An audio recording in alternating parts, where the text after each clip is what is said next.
बहुत समय पहले एक छोटे से गांव में एक बूढ़ा लकड़हारा रहता था। उसकी उम्र करीब 70 साल की थी। उसके बाल सफेद हो चुके थे, शरीर झुक चुका था, लेकिन उसकी आंखों में मेहनत की चमक और आत्मविश्वास की रोशनी अब भी बाकी थी। रोज सुबह वह अपनी कुल्हाड़ी लेकर जंगल जाता, पेड़ काटता और लकड़ियां गांव में बेचता। उससे जो थोड़े बहुत पैसे मिलते, उसी से वह अपनी रोज की जरूरतें पूरी करता। गांव के लोग उसे देखकर अक्सर हैरान होते। कई बार उन्होंने कहा, बाबा अब आराम करिए, आपकी उम्र हो गई है, अब यह काम मत कीजिए। लेकिन बूढ़ा लकड़हारा मुस्कुराकर कहता, जब तक सांस चल रही है तब तक काम भी चलेगा, बिना काम के जिंदगी सूनी लगती है।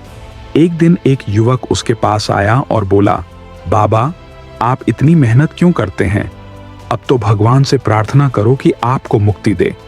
बूढ़ा लकड़हारा हंस पड़ा और बोला, बेटा जीवन एक उपहार है, जब तक यह मिला है मैं इसे पूरी ईमानदारी और मेहनत से जीना चाहता हूं।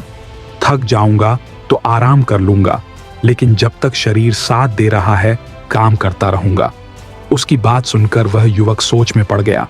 उसे एहसास हुआ कि जहां आज के युवा काम से भागते हैं, वहां यह बुजुर्ग व्यक्ति बिना शिकायत अपने जीवन को ज्यालायक बना रहा है।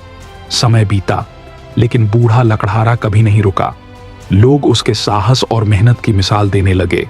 सीख, यह कहानी हमें सिखाती है कि मेहनत की कोई उम्र नहीं होती। जब तक हम जीवित हैं, तब तक हमें अपने जीवन को उद्देश्यपूर्ण और सक्रिय रखना चाहिए। आराम जरूरी है, लेकिन परिश्रम जीवन को सार्थक बनाता है।